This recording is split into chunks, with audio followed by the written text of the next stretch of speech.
off with, we want to thank you so much for being here in person and virtually. It's been a wonderful experience so far, and we're so happy to finally show you our consulting project that we've carried out for you today. And we'll start with the opening. So we want to confess that we're guilty of a crime. The crime is that we were drinking an American rip-off Budweiser. That's what we were drinking. Yeah. And now we know what real Czechvar Czech beer tastes like. We've seen the quality as you've so presented to us so welcomely in Czech. We've seen the rich history that you have, the ingredients that you use, especially the story that you have. And we're so happy to be sharing an experience that really what we think the rest of the world doesn't know. And what we want to know, what we want to tell you is just how much we appreciate the history and how much we appreciate the quality and the thought process that you have into making your product. And we'll take a look at human history, right? We've seen Richard Nixon making the Peking duck famous when he went to China in 1972. Mexican food being very famous in California and San Diego. Now it's spread all over the States. So that's what we think is one of the main factors of what is missing, because we have a quality product, we have rich history. We want the world to know that Czech beer is the beer to drink, and especially Czechvar's beer being the best beer that we've ever drank before. And now I'll hand it over to Sidi to start the introduction. Thank you, Adnan. So here's a wonderful group team, and we all are going to talk about the brand Czechvar and how exactly we are going to help Czechvar to improve the performance in the USA and the California market. So moving on to the introduction. The baseline of our project here is basically to help Czechvar grow its performance and uplift its brand awareness in the California market. So for that, we've conducted a brief survey in the form of questionnaire, and the results of the questionnaire actually helped us to understand, to gain valuable insights into the consumers' likes, dislikes, preferences, and ultimately, we got to know that how we are going to, draft the recommendations and come up with some strategies which actually can help Czechvar to grow its presence. So now we can see the key issues here. And addressing all the key issues, we have a few recommendation strategies like pricing factors, promotional activities, and the people who are our target audience. And also the place, of course, the location is very important, like what market to target. And later on, please, next slide, please. So these are our main objectives. We are going to focus on three main objectives. The first one is assessing USA and California market. The second one would be to define target personas. And the third one is marketing plan. So we are going to talk about it in depth in the later part of the presentation, but the flow is, right from the first to third. And I would like Yataro to start with the assessing part. Thank you, Sidi. So at this part of the presentation, we like to present the analysis of the US market as well as California market, which we'll use as a basis for our recommendation. So some general US market trend, there's an increase in demand for variety and novelty within the consumer segment, but also there's a sales increase by 8.5% within the import segment. So that is a pretty appealing trend for Czechvar moving forward. And if we look at California market and analyze the sales by retailers of Czechvar, we can see that independent retailers are still the dominant buyers of Czechvar by 60%, Bevmo 18%, all the way down to Molly's, Stone's, and Market at 3%. And the sales of Czechvar by Northern California distributors were higher by 200 case equivalents compared to Southern California buyers who obviously was less by 200% or 200 case equivalents. And if we look at the top 100 cities with the highest Czech population in California, we could see that here at the map, the concentration is more towards the northern side of California. And this whole map will come important later in the recommendation, which Adnan will take care of. So. Okay, so thank you, Taro. Back on what Yutaro said, the first thing we're going to do is how research is going to help guide success in California. What we mean by this is, especially what we just saw on the map there, how we could target and position ourselves so that we cater to the Northern California region. So the market attractiveness for this is what we like to call the special factor, because we've seen that in Illinois and Texas, there is a great amount of Czech Americans, and they appreciate the fact that that beer is offered there. And that's where you have your highest sales there as well. And we know that by statistics, it is the second and the third highest in terms of population wise. California comes in at fifth, so it's a very high population in terms of the states. That in return will improve acquisition, and it will also do what we think is very important, spreading the word of mouth from Czech Americans to Czech Americans and from Czech Americans to all Americans. Next slide. So right now we'll take a look at two different maps. The first map we're going to look at is the top 100 cities with the highest Czech population in California. As you can see, there's a significant deviation between Southern California and Northern California. It's very concentrated in terms of Northern California region. And here is the retailers of Czechvar in Northern California. So there is a difference between the population and the amount of offering that we have, especially if you look at the San Jose region, right? It's concentrated mostly on the San Jose and San Francisco region, but you also have the upper regions where there is no retail distribution, as you can see from the map. So go on to the recommendation that we have for you actually is to find out a way to increase retailing and distribution into that Northern California region. And hopefully that will increase acquisition and position us so that we carry out the marketing plan that Valerio would introduce later on in the segments. Thank you. Go on, pass it on to Nora for the target persona.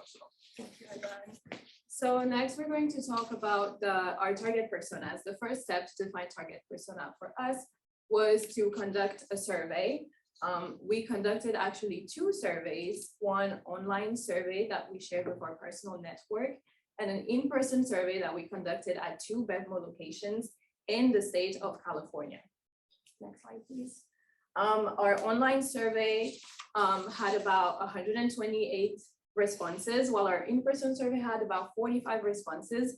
Both surveys had 15 questions each, plus a bonus question for our in-person survey. And we also conducted a t-value test at the end of both of our survey to be able to see if both responses were significantly different or not. And based on that t-value test, we combined a few of our questions and we also separated some of them. Next slide, please. So to start with the questions that we combined, how appealing are imported beers to you? Most of our respondents said that they found imported beers appealing. 19% of them found them somewhat appealing and more. Next. How likely are you to attend an outdoor pop-up beer event? And this is an event such as beer grows on trees, and about 70%, 74% of our respondents are somewhat likely or more to attend. Next slide. What price range do most of your six-pack purchases fall under? Most of our respondents spend about $10 and $50 more on their six-pack beers. Next, please. And what is your favorite type of beer? Most of our respondents are big fans of IPAs, which was the highest response. And second comes lagers, which is great because that's what Czechvar specializes on. And every other type of beers was basically scattered in the rest of the 48%. Next. Now we wanted to show a difference that we had between both of our surveys. On average, how much money do you spend on beer in a typical month? For our online survey, the average was $51, and for our in-person survey, the average was $40. So we can see a little difference of $11. Next. How frequently do you drink beer? So here the response was very different for both of our respondents. So for our online survey, they mostly drink 2 to 3 times a week. And for in-person survey, they drink more 2 to 4 times a month was the highest response. And we also had our bonus question that we asked from in-person people. When you think of imported beers, which country comes to your mind first? And most of them said Germany, Japan, and Mexico. So what we noticed is that the Czech Republic was not mentioned even once, which is how we know that we have to tell them about this. They don't know about the Czech beer culture. And based on these results that we had from the survey, we design our target personas, and Nick is going to talk about that next. Thank you, Nora. So thanks for the insights into our survey. As you said, from our survey, we kind of conducted some specific target personas. We did that because we saw in our surveys that there's a lot of different responses, which kind of like led us to know that there's some different segments, so to say, to like look at in detail. Before we like jump into it, like I would like to like give a small definition of like target persona, since like maybe not everyone knows what it means. Pretty much a target persona is like the perfect or the like ideal prospect or customer for a company that they're trying to target through like marketing efforts, like create long-term relationships. And target personas are pretty much like descriptions of real people with faces, demographics, consumer behaviors, values, needs, and wants, which help companies to address like people directly rather than just using like a vague set of data points, what companies mostly do. So we saw when talking with you, Nikki, that you guys at the moment are like mostly addressing all males and females between the ages of 21 and 70 years, which makes sense for beer since like everyone kind of drinks beers. But we thought that actually having 3 personas that you guys can target with our marketing strategies that Valeria is going to mention, is going to make it a little bit more easy, to like conduct these like marketing plans. So what we did for our survey, we filtered all of our responses for people who are like actually interested in import beers and drink import beers regularly, and then use like information when it comes to demographics and their consumer behavior to come with these personas. We also use secondary data since we figured that we might have a little bias in our survey, since we sent it out to obviously friends, family, or other people on Facebook groups, which might lead to like a younger population than like generally might answer that. But our secondary research pretty much validated everything that we were finding as well. We saw that the majority of our people who are actually interested in import beers is between the age of 21 and 40 years old, which is much younger than the average for light beers and domestic beers, which is like, I think light beers was like the late 30s and domestic beers was like the mid 40s was like the average age range. And from like some peer review papers that we read, that was also validated. We also read some articles in journals about consumer behavior, since we wanted to kind of figure out if there's like a segmentation for consumer behavior that's like regularly used in the beer industry. And we saw that in a lot of articles and journals, people cited the senior director of trade marketing from Anheuser-Busch, like at the conference in 2012, he like came with like 5 different consumer groups that they like use at AB with like after years of research, I guess. And the biggest group with 38% was loyalists. So that's pretty much the core beer drinkers who like go a lot to like in like locations like on-premise beer consumption. Then they also segmented into experimenters, which is people who like are more like drawn towards craft beers with like a very distinct taste, and they're like less price sensitive. They also had aspirers, which is mostly ethnic groups with a more disposable income who like are really drawn to import beers. Then they had trend seekers, which is people who really love to like create memorable kind of memories around like social events. And we had sippers, which is mostly females who like tend to drink more fruity and lighter beers. So from that, we focused on the loyalists, the aspirers, and the trend seekers, since those like mostly kind of correlated with the product that Budvar like you guys are selling. And we came up with like 3 personas that I'm going to go into detail a little bit right now. But in the report, we have like actual like persona cards that like highlight all the specific details about them. So first we have Loy Lewis. He's 25 years old from San Francisco. He's a graphic designer, and he loves to like go to like breweries or like bars after work with his friends. The challenge that we see with him is that he's like mostly drawn to his favorite types of beers, and like his beer needs to be available pretty much everywhere because he wants to order the same beer every time. Obviously, it would be great if we could convince him to become a Czechvar follower, so to say. So like Czechvar becomes this like go-to beer, and he really appreciates like light quality lagers, and he's interested in like events. So that's like a way that we can like approach him. He mostly shops at Vons, our core liquor stores. And he's mostly influenced by online and social media and referrals. And the second one is our aspirer Alberto. He is a restaurant owner. He's 39 years old, so a little bit more on like the older spectrum from our consumers that we found. He shops at like specialty online sites and Bevmo because like he really enjoys like sharing specialty beers with friends and family when he goes to barbecue parties or other social events. And he's always the guy who like comes up and like talks about the new beer that he just found and tries to convince you that this is like the best new beer. The challenge that we see with him is that he mostly consumes Mexican imports at home and that he switches beers very regularly because he always wants to introduce people to new beers. But the opportunity is that like he really values heritage and tradition in beers, and the story for him is also very important. Since he's a little bit more old school, he mostly refers to referrals and traditional ads, but we have some strategies on how to target him. Valeria's going to go into that later. Then last we have Tasha. She is a social media manager. Dude, you're all good. 29 years old. She works in Los Angeles for a fashion company. And for her, like she really tries to always find the new trends. She always likes to like share these trends with friends and family. And she's also in contact with wholesalers when it comes to events that they host with their fashion company, where they mostly use import beers or local craft beers for that. So that's like a way we could like interact with her. And she obviously is a lot of on social media, and she appreciates guerrilla efforts. That being said, we think if we like keep these three personas in mind and then use our marketing strategies that we're going to explain a little bit directed towards them, it's going to make it much easier to actually craft specific marketing ideas. Before Valerio is going to talk about the marketing plans, I'm going to jump really quickly into pricing, and that's something we also figured out from like, we did some online research, and we also went into like different stores like World Market and Bevmo to kind of see what like the competitors are priced around here. And we saw that brands like Pilsner Urquell or German beers like Augustina or Warsteiner are priced a little bit higher than Czechvar is priced at the moment. So we figured that because price is also an indicator for quality most of the times, and people really, sometimes if they see something a little bit more cheaper, they put it in like a lower quality segment. And we don't want to make sure that people understand that Czechvar is a high quality, high like product that is worth paying a little bit more for. So we said that looking at your SKUs and like how you're selling it right now in California, that we would increase the price of the 6-pack around like 17%. So it's retailing for $9.99. We know it's difficult for you because you don't really set the price at retail, but we think that you should incentivize the retailers to like sell for this price. And for the 4-pack, we would increase the price rate around 27% to $6.99 to go with your higher quality. And then Valerio is going to talk a little bit about the marketing plans.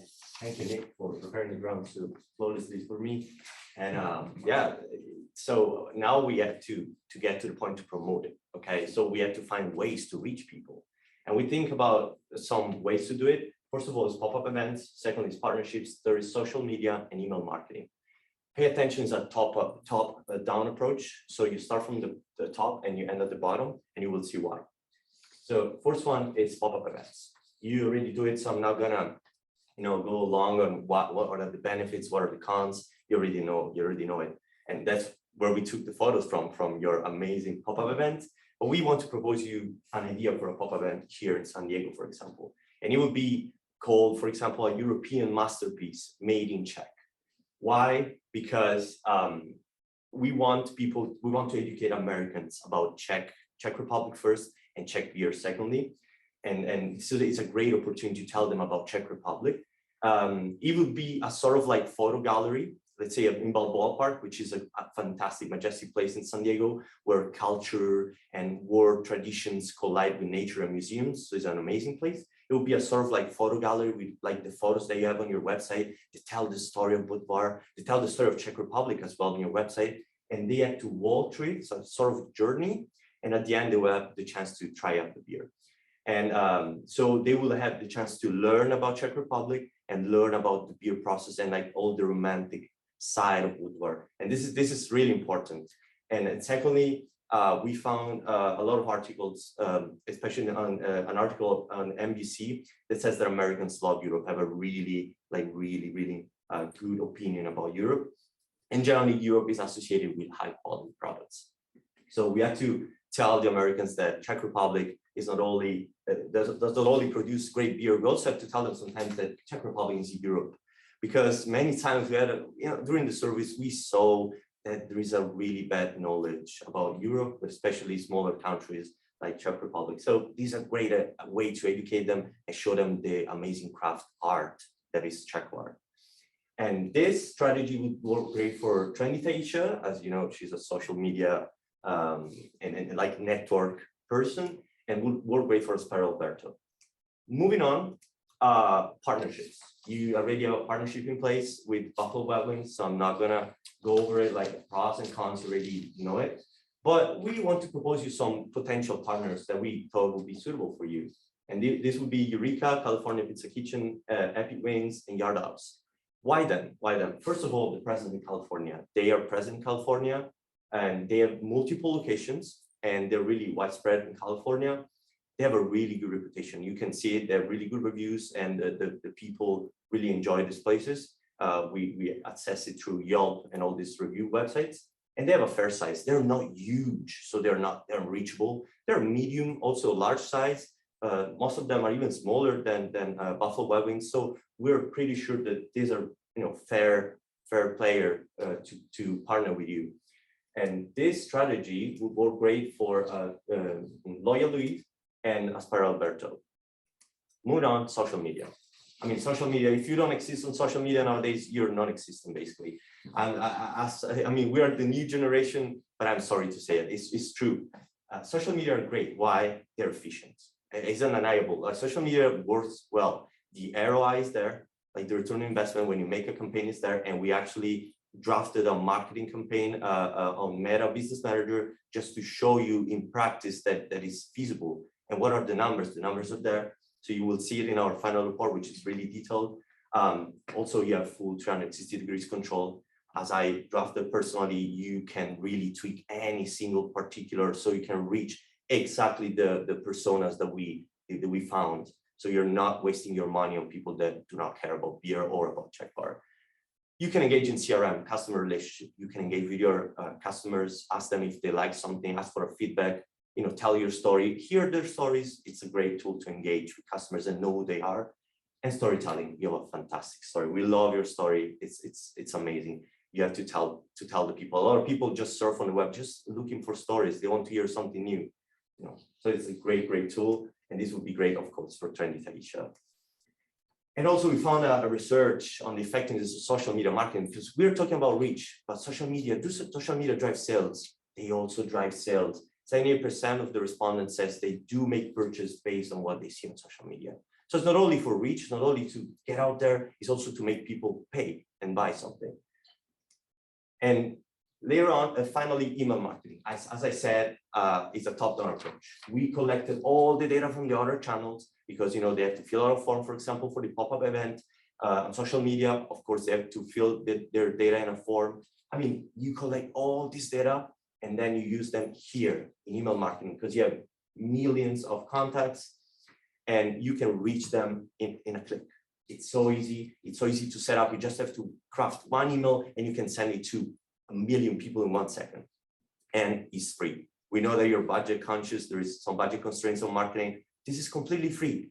And look, it's 40 times more effective than Facebook and Twitter combined. We found a research from McKinsey that showed that. And I mean, it's free and works 40 times better than these two social media together. And this channel would work great for Aspire Alberto. He's like a geek, like a nerd. He would be great, person for this. To conclude, first recommendation, you have to target Czech concentrated areas. We found the NorCal to be, more concentrated of Czech people, more densely populated. Secondly, use personas profile for target marketing. Nick explaining really well. It's a really good way to segment your public, to know who they are. I know you can target way more people, but in this way you can be more precise in your targeting. Third, aim for retail price increase. Nick said you have a premium product. You have to compete in your league. You don't have to compete with, I don't want to even mention it, but American Budweiser. We don't want to compete with them. And fourth, apply a strategic marketing plan. I know it sounds cheesy, but we really spent days and days working on it. And we really think that if you apply it top down with all the recommendations that we gave you, it's really going to yield its results. So to conclude, I would really like to thank you for hosting us in Czech Republic. It has been truly an astounding experience. I have to say, it really changed my vision of beers and what is behind it. Looking at behind the scene, how romantic is the process and how many people really put their passion into it, really changed our vision. And what can I say if more than na zdraví? And now I will open the floor to questions. So if you have any question, feel free to ask. You know, we also have a final report that we'll send you. It's more thorough, but if you have any question right now, we're here for you. Thank you. Thank you. Okay, questions of the back, maybe for Vicky or Renata? Yeah, maybe me, I can start. So just guys, thank you very much like for allowing me to attend that session even via Zoom. So for me, really great pleasure to be here with you, virtually at least. So thank you very much for adapting the plan. Thank you also for your job, great. And thank you for all your effort. And now my question, like, what was your, let's say, biggest discovery doing this project and, you know, finding what Czechvar is, what is the projection, the brewery and everything, what surprised you the most? Personally, I mean, like. Personally, because I did not know anything about beer before. So I learned a lot. I didn't know how to make beer. I didn't know anything behind the process. I didn't even know that there were different type of beers. I didn't know anything.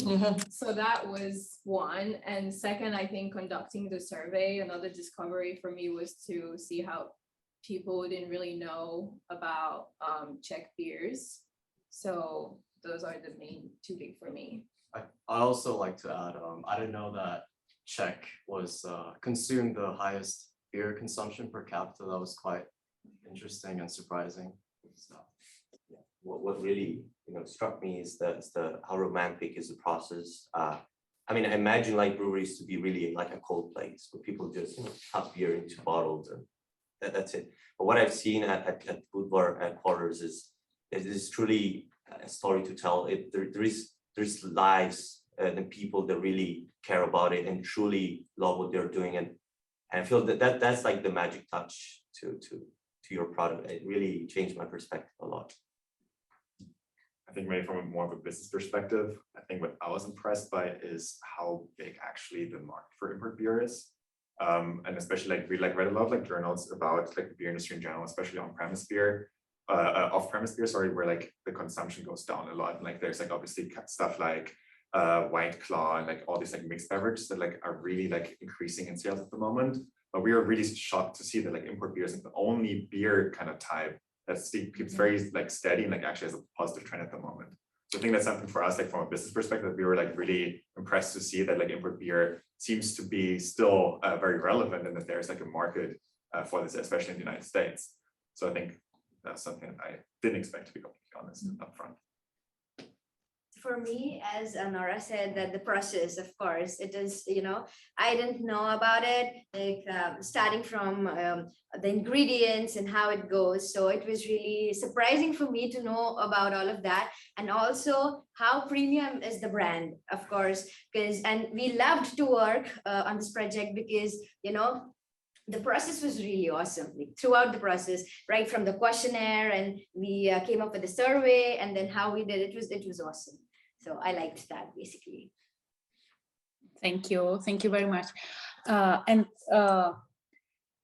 doing your survey, or even like having experience with Czechvar as a brand, your personal experience, I mean, like, would you see that name like being really like in connection to Czech Republic, like fits to the brewery coming from Czech Republic, or do you really see that association within or between the name and Czech tradition, let's say, or even Czech Republic or Czech language or anything Czech?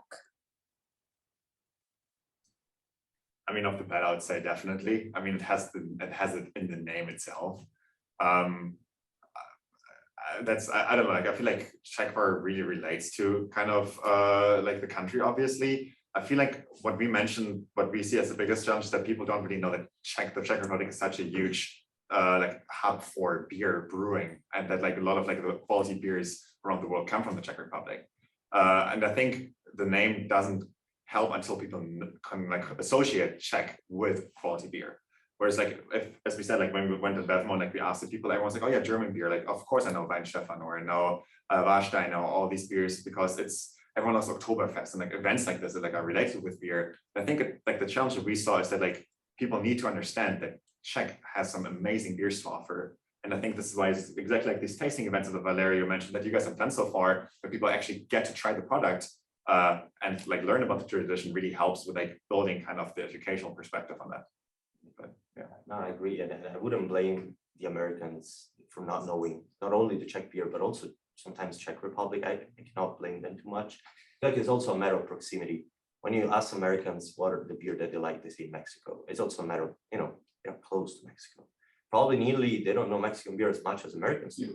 But if you go to Italy or Germany and say Czech Republic, they say, of course, Czech Republic is awesome. Like people travel there, people know the quality of beer. So I feel like also geography matters in this case. But the name helps. Czechvar surely helps. Budvar probably wouldn't have helped localize it geographically for the people that know have a knowledge of geography. Another way also I would say to associate the beer with the country is, for example, if you go to BevMo, import beers are by countries. So you can see that Czechvar would be under Czech Republic. Every years is under like a country specifically. Thank you. Maybe you find that question like, what's that question? But I have experience like some years ago with some group of students from US specifically.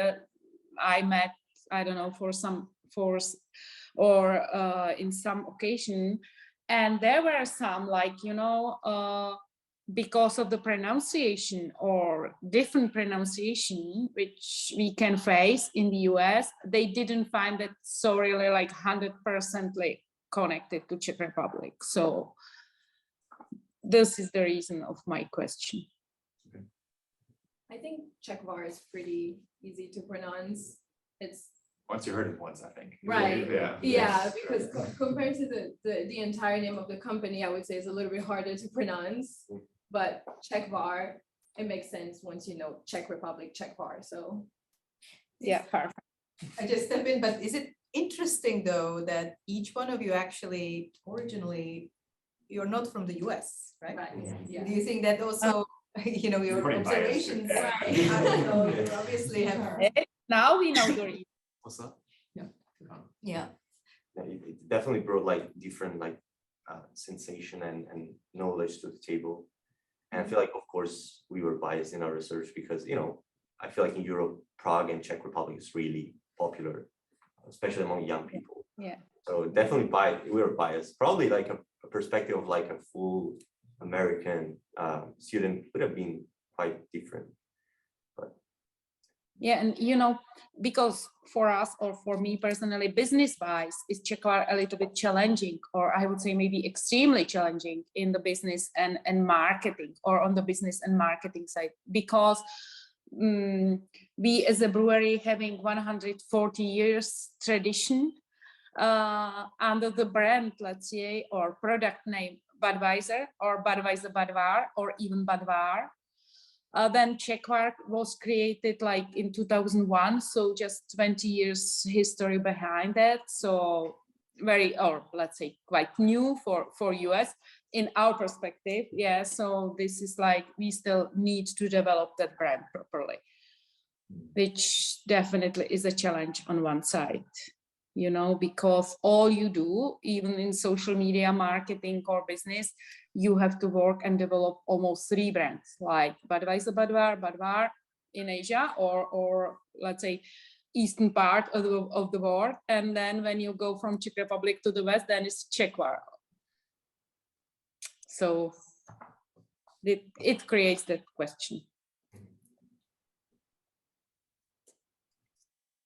So Nikki, maybe you might have some. I had something in mind, I've just lost it now. I think it was back to Nick was saying something about German, St. Yves German, and the people at BevMo were citing German beers as the best in the world. And this is just really a comment. Not the best, but which country comes to your mind when you Right. think of import? Okay. I think we told you at the brewery, 50% of our entire export volume it's drunk by the Germans. Right. So the Germans who make good quality beer know all about Czech beer. Yeah. So, you know, why doesn't the rest of the world, why don't the Americans? As they travel more, they will get to know us. But for me, and Renata just touched on it, the name is my biggest hurdle. People go to Europe, go to Czech Republic and see Budvar, and they drink bar and thoroughly enjoy it. Come here and it doesn't resonate the same. It just doesn't. So from your findings, how can we build that gap? How can we build that bridge, you know, between this is our name, this is who we are, and this is who we have in the US? Maybe I can take it. So I think, again, what we presented at the, you know, from the top bottom marketing approach, it's really getting the word out, first of all, because, you know, you see that there's a lack of perception between people drinking in Czech Republic and then going back, and they might not know, you know. So again, like going presence on social media, presence on emails, pop-up events, anything that gets the word out here, because here you're lacking that. Nobody knows it as much as other beer brands, for example, right? Because of that, we haven't really started a really targeted marketing campaign, and we believe that when we really hit the you know, gas on the marketing campaign, that might, you know, really truly generate results. And if that does, of course, given your budget and constraint, we could increase that later on. And if we see results, increase it. And as it increases, you'll have more reach, more spread, and people are going to start linking the name up, right? So it's just starting the process, really. Yeah. Also, oh, sorry. I was gonna say also to add on to that, we mentioned earlier word of mouth.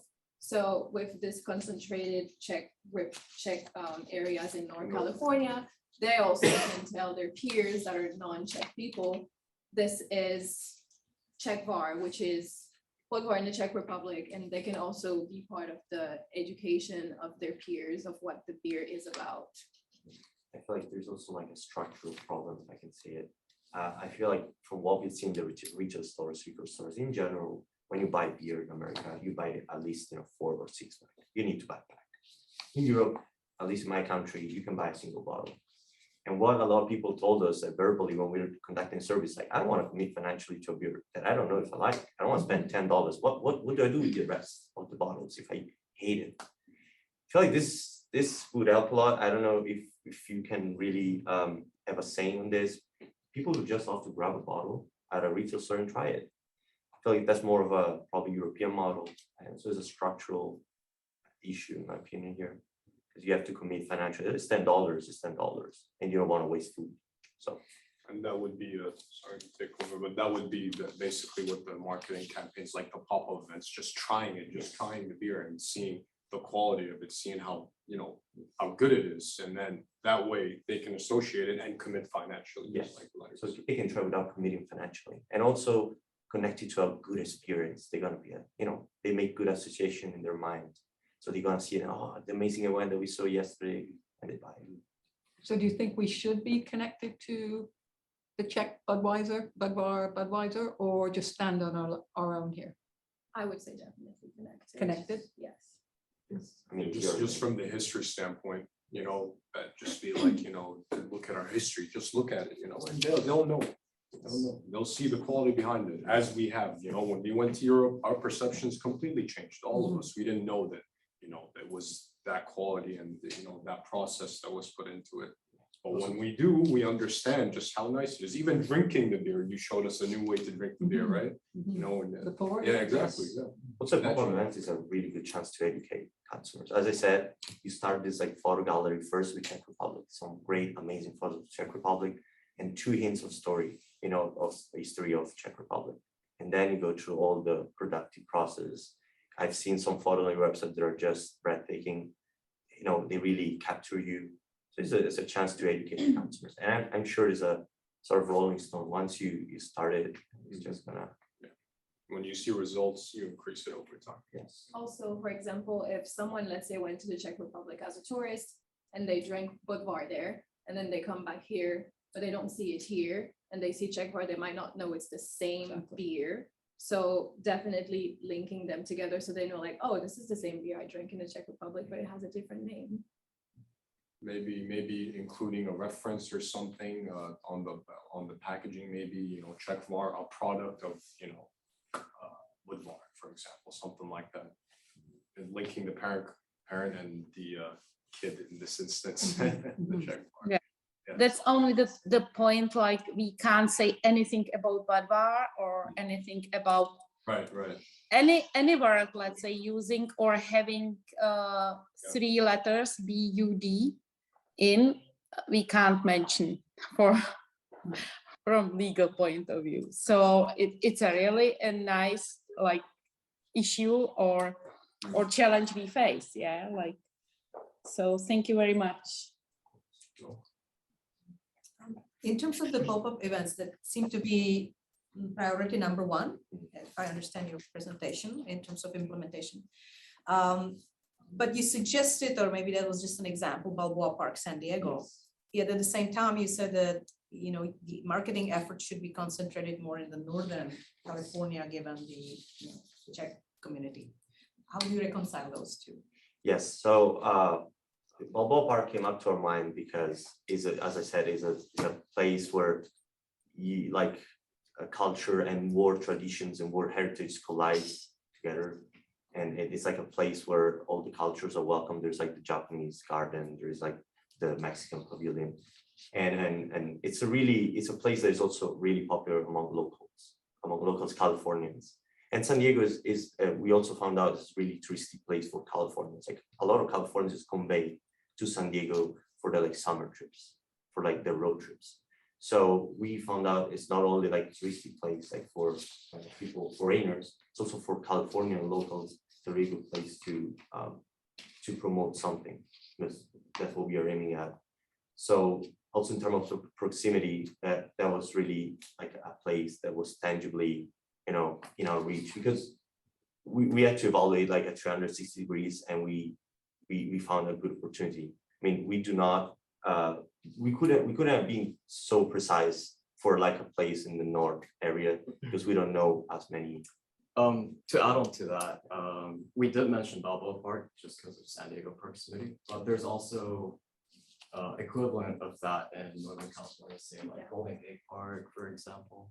It's like it's really similar to Balboa. I'm pretty sure you know, a lot of art stuff going on, and this is just my personal feeling, but there's more of like a sense of high class, high value towards Northern California. So there's possibly more possibility of people adopting a beer like Czechvar that has a premium feeling to it. But there's definitely places or avenues that we could use in Northern California that is similar to Balboa Park. Do you have any examples perhaps of marketing, you know, wording or messaging that might resonate with some of the We made a whole personas? campaign for the report, but yeah. I mean, we have in the report because it's really big. It wouldn't feel like you will see it's truly like a top-down campaign. So start segmentation, start with the definition of the public, start with the interest, detailed interest. Like it's really extremely thorough. And I didn't do it to you know, just for the sake of doing a really complete marketing plan, but also because it really gives you the sense of feasibility of the plan. Because otherwise we would just be throwing numbers around. That I really put like the results that came out of Meta Business Managers, which are, you know, practical. If I click start now, the campaign will start, and these are like the threshold. These are like the forecasted results. These are the forecasted numbers. But you were asking specifically for titles, just like some like copywriting, right? So that's like, here's like a campaign in the report that I'm gonna send you on Friday, where like there is some like example of like copywriting, what to use and like how to phrase it. But yeah. Which would be sort of distinguished by personas, because that Correct, seemed to yeah. be sort of the meat of your presentation, is to segment the market and really focus the different marketing channels in a different personas. We assign like the marketing channel for personas. I mean, of course, they can be used for anyone, but there are some marketing channels that work better for someone, like email marketing better for like a beer geek, because, you know, they subscribe to newsletters, they want to know the latest updates. And of course, you will see they're all linked to the personas. So that's why he introduced me, and then I came right after. Have you been also thinking about like packaging? We do have, or Czechvar is available in the market, like having in as a task increasing the distribution or extending the distribution on premise, off premise. Have you been thinking about the proper packaging or right size, or I mean, I don't one know? thing that we noticed when it comes to packaging, especially for the cans, that they're plastic wrapped. That's something that, at least of what we found online, is that like with a 4-can pack are like most like plastic wraps and not like in paper cartons. I think that's something that we found kind of like diminishes the quality once again of Czechvar, since most of the other, like for example, Pilsner or Orko, so like they have like a little carry carton for the 4 cans made out of paper.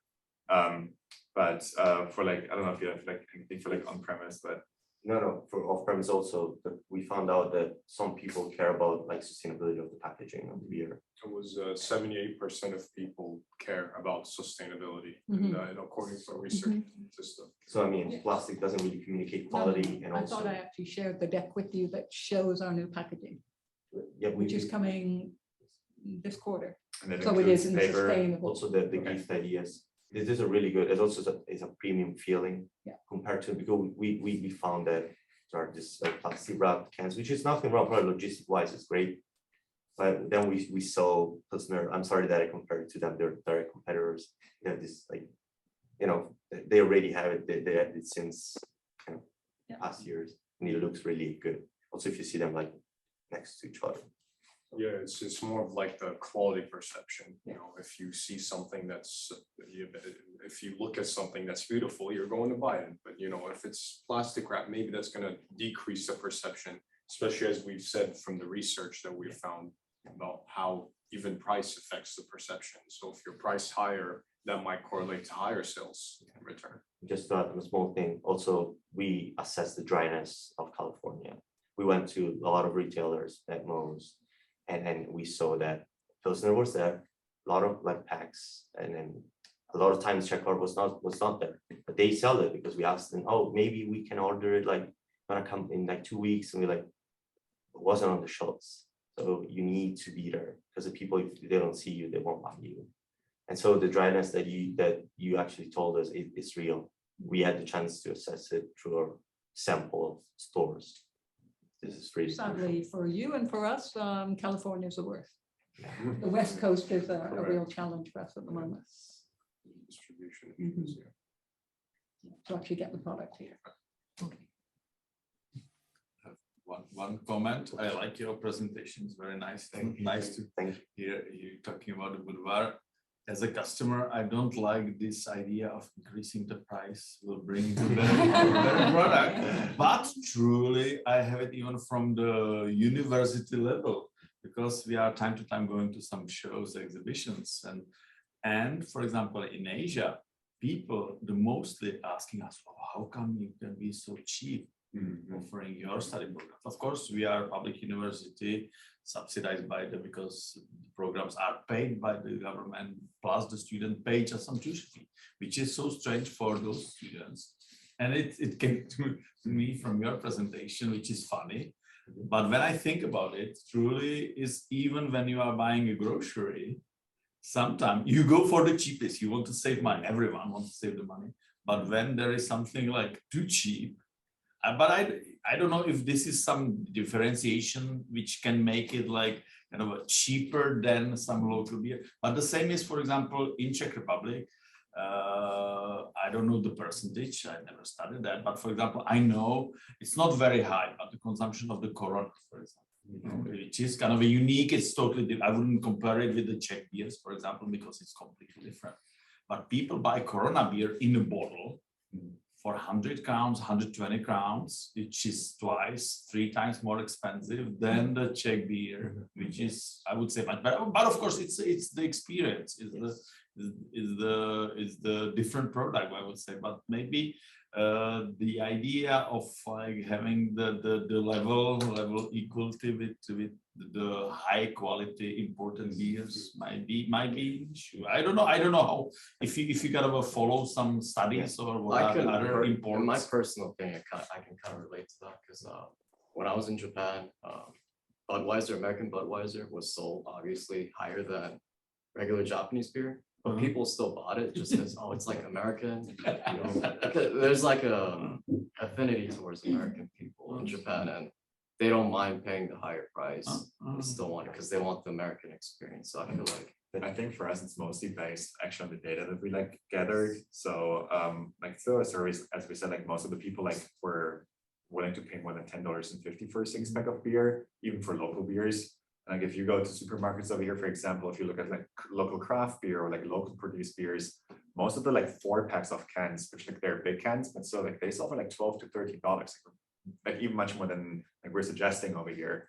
And for example, some of the German beers that we saw, they were also selling for more like $12 to $13 when they're like from smaller kind of locations, like the Starnberger See, for example, Tegernsee in Germany, which is like, it's not like a huge production, so to say.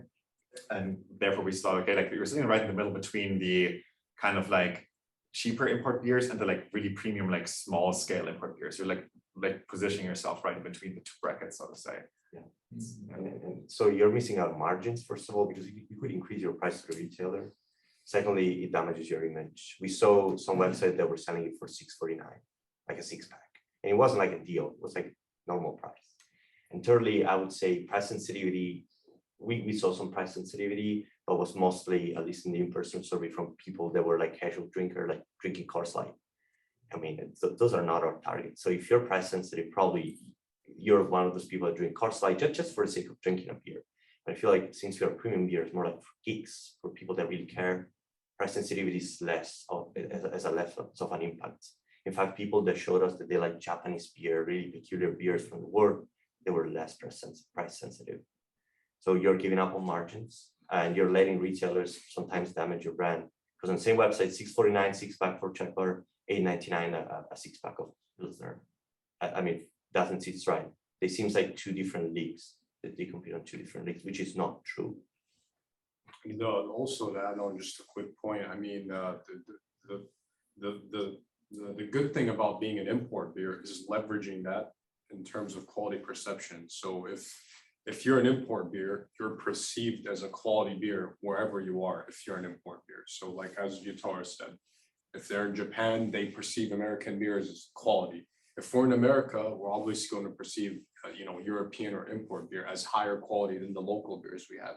So you have the advantage to price higher in relation to quality perception, as the research has showed us. So locally, of course, it would be a different story. With importing or in this region, in the American market, we believe that there is a correlation between price sensitive, increasing in price and quality perception. Even though Valerio said, if we're priced higher, people might shy away because they don't know the brand. They've never tried it. Why would they try a $12 6-pack?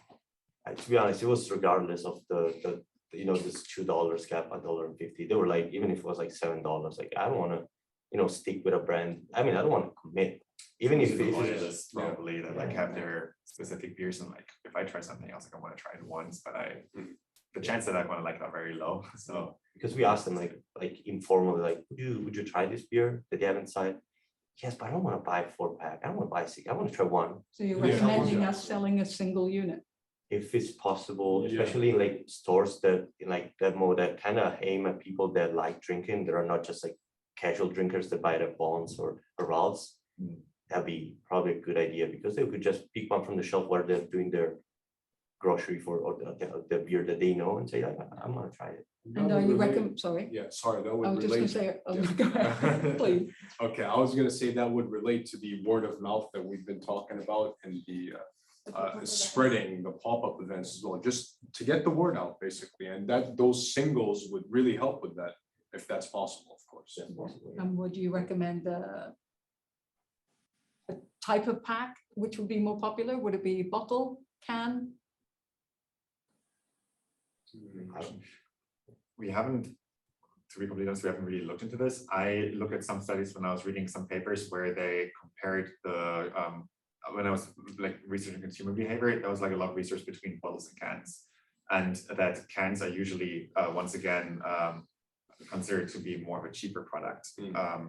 But this is honestly, like, I don't have like an answer, especially for Czechvar, because that's something we didn't ask in our survey. But from like the research that I saw from other people conducting them, the general consensus was like bottled beer is seen more of a premium one, but the cans are seen more as convenient when it goes to like taking them to the beach or taking them like in your cooler and all that. So that's like kind of the like differentiation. It's like, I think people from the survey said like at home they drink them out of the glass because they personally think it tastes better out of glass, even though then once again another survey said that like there's no taste difference. But anyways, but for other people who like take the beer on the road to go, the cans are preferred because it's much more convenient to package them. I would actually add on to this. This might not be in the specific, beer category, but in the beverage category, if you see brands like Coca-Cola and Pepsi, they usually price their bottles higher than their cans because people perceive it as higher quality as well.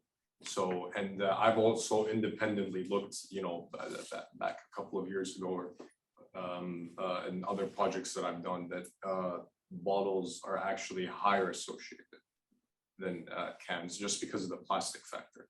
That's what really the biggest reason. Yeah.